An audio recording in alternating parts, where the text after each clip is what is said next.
안녕하세요. 살아있는 책 산책입니다. 오늘 산책길의 책은 세라 캐슬러의 기트, 직장이 없는 시대가 온다입니다. 올해 2월에 전자신문에서 보았던 밀레니얼 세대들의 프리랜서의 비율이 거의 50%를 육박한다는 기사를 봤습니다. 저 역시 어디에 소속되어 있지 않은 프리랜서로의 길을 가려고 준비하고 있는 중인데요. 미국 역시 40% 이상의 국민이 프리랜서로의 삶을 살고 있다고 합니다. 포스트 코로나 시대에는 회사에 속해 있는 사람들보다 디지털 노머드나 프리랜서들이 더 많아지지 않을까 합니다. 이런 경제 현상에서 노동력을 사고 파는 기기라고 하는 단어가 나왔으며 오늘 소개해드릴 책은 직장이 없는 시대에 어떻게 노동을 사고 파는지에 대해서 이야기하는 내용입니다. 포춘 500대 기업에서는 프로젝트를 진행할 때 그에 맞는 노동자의 노동력을 선별해 고용한다고 합니다.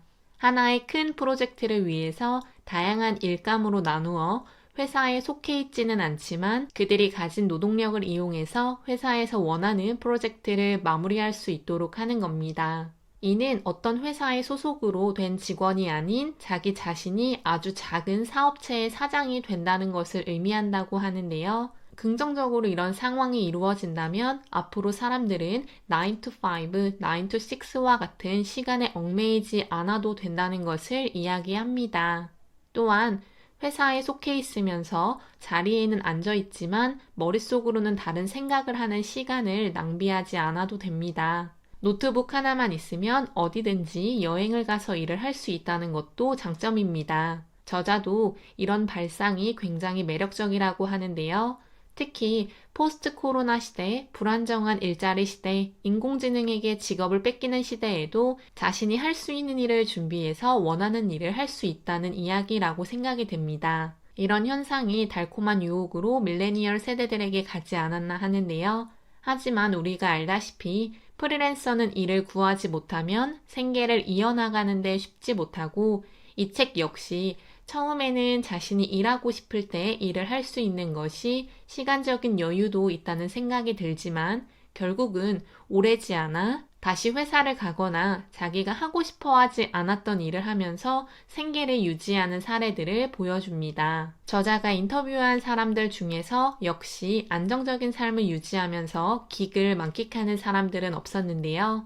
하지만 앞으로 비정규직 일자리는 늘어나게 되고 세계적인 기업들이 정규직의 비율을 줄이고 있는 이 시기에 어쩌면 기익 경제 시대는 경제 활동의 주축이 된다고 생각합니다. 따라서 우리는 준비해야 하는데요. 기성세대들에게는 직장이나 직업이 있어야 안정적이기 때문에 좋은 대학을 가고 좋은 직장을 가는 것이 순리였다면 밀레니얼 세대들에게는 그런 이야기가 통하지도 않을 뿐더러 경제 상황 역시 뒷받쳐주지 않는다는 것을 많은 사람들이 알고 있습니다.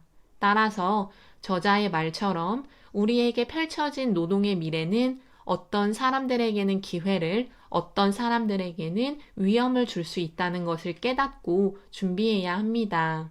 저자인 세라 캐슬러는 매셔블에서 스타트업 보도전담 편집자로 일하고 패스트 컴퍼니에서 선임기자로 활동하며 기익 경제를 전문적으로 다뤘다고 합니다. 이래 미래에 관한 기사를 꾸준히 쓰고 있으며 아마존이 만든 인력 중개 서비스인 메커니컬 터크, 이케아가 인수한 인력 중개 플랫폼인 태스크래빗 등에서 직접 가입해 기익 경제에 대한 생생한 체험을 하기도 했다고 합니다. 이 책에서 기익 경제를 활용해서 유연하고 제약이 없고 독립적인 직업을 가지려고 했던 사람들이 나오는데요. 우버 기사로 돈을 벌었던 맘두 후세인과 회사의 프로젝트에 긱스터로 지원해서 일을 한 커티스 라슨, 아마존 인력 중개업체인 메커니컬 터크에서 일한 크리스티 일런드, 청소업체를 만들어서 일하는 사람들을 독립계약자로 만들어 노동력을 사고 팔았던 댄 테런과 사만 라마니안, 전화 상담을 진행했던 게리 포스터가 나오고 있습니다. 이 외에도 다양한 사람들이 나오고 있는데요.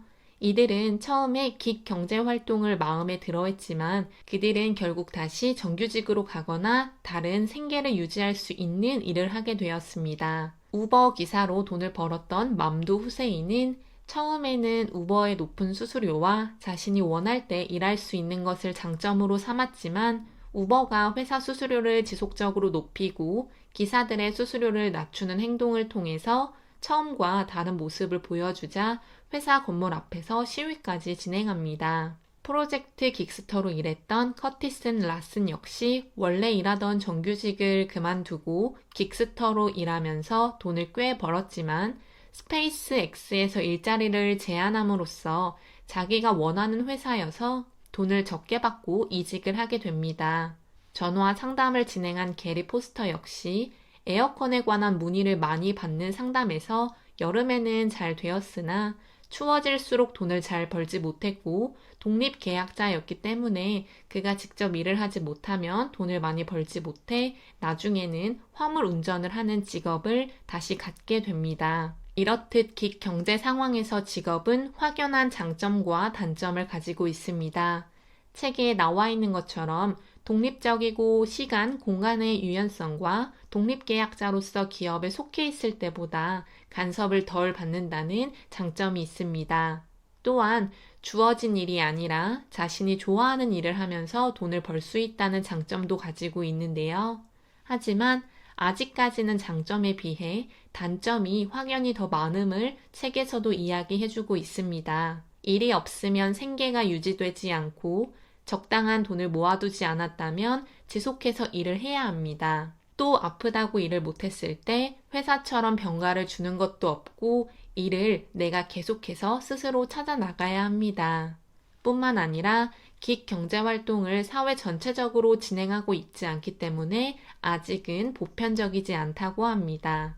저자도 이야기하지만 사람들은 몇 시간씩 근무를 할 것인지를 자유롭게 정할 수 있는 대가로 단 한 푼도 포기할 의향이 없다고 합니다. 다시 말해서 유연성에 어느 정도 가치를 두긴 했지만 그 가치가 돈보다 크지 않다는 것을 이야기하고 있습니다. 저자가 인터뷰했던 마스 역시 사람들이 유연성을 좋아한다고는 하지만 돈을 조금 덜 받는 조건이라면 사람들의 태도가 달라진다는 것을 이야기합니다. 또한 긱 경제활동의 문제에 대해서 저자가 말하고 있는 것은 독립계약자로서 분류된 사람들에게 회사는 규칙을 강조할 수 없다고 합니다. 직원과 같이 대우하게 된다면 그들은 법적 조치를 받을 수 있는 등의 빌미를 제공하게 되는데요. 하지만 직원과 같이 대우를 하지 못하게 되면 같은 일을 똑같은 방법으로 하지 못하게 되고 완수를 하더라도 어떤 방법으로 완수를 했는지에 대해서는 회사가 알 길이 없습니다. 목표를 향해 가는 자유를 인정하는 것은 좋으나 자유의 인정을 통해서 회사가 불이익을 떠안을 수도 있다는 것이 긱 경제활동의 문제로 저자는 이야기합니다. 그럼에도 불구하고 많은 사람들은 전통적인 의미의 고용 기회가 예전만 못할 것이고 예전보다 현저하게 떨어질 것이라는 것을 예측합니다. 따라서 출중한 실력을 갖추고 일할 의지가 있는 사람들은 프리랜서로 생계를 유지하고 번창할 기회가 얼마든지 있다고 합니다. 미국 버지니아주 선임 상원의원이었던 마크 워너 역시 긱 경제는 근본적인 변화이고 앞으로 더욱 가속화될 것이라는 확신이 섰다고 합니다.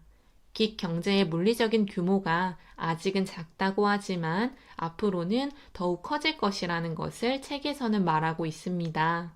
우버가 출시되고 땡땡땡계의 우버라는 타이틀을 가진 스타트업들이 우후죽순으로 나왔다가 폐업했다고 합니다. 이 모습은 긱 경제활동이 아직은 사람들에게 익숙하지 않으며 독립계약자들에 대한 국가적인 차원의 보장이 있어야 한다는 것을 이야기하고 있습니다.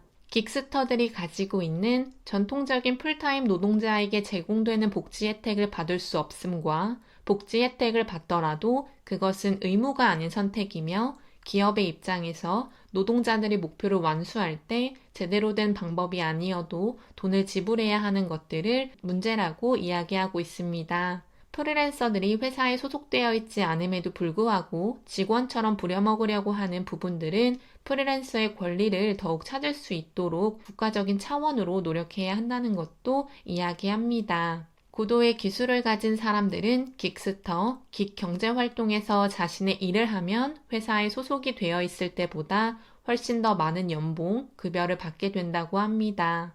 예를 들어 소프트웨어를 개발하거나 엄청 유명한 작품을 쓴다는 등의 일을 이야기한다고 생각이 되는데요. 하지만 아직 그런 고도의 기술을 가진 사람들도 우리나라는 혈연이나 지연, 학연에 얽매여서 다른 사람들에게 기회를 주지 않는다고 생각합니다. 정말로 자신의 능력을 갈고 닦아서 프리랜서로 성공한다면 긱스터로서 충분히 앞으로의 삶을 즐길 수 있습니다. 그를 위해서는 당연히 준비해야 하고 노력해야 하며 자신의 지위를 높여야 합니다. 앞으로 불가피하게 변화할 경제 시장에서 많은 사람들이 더욱 자신의 가치를 드높일 수 있었으면 좋겠습니다. 오늘 산책길의 책은 세라 캐슬러의 직장이 없는 시대가 온다였습니다. 감사합니다.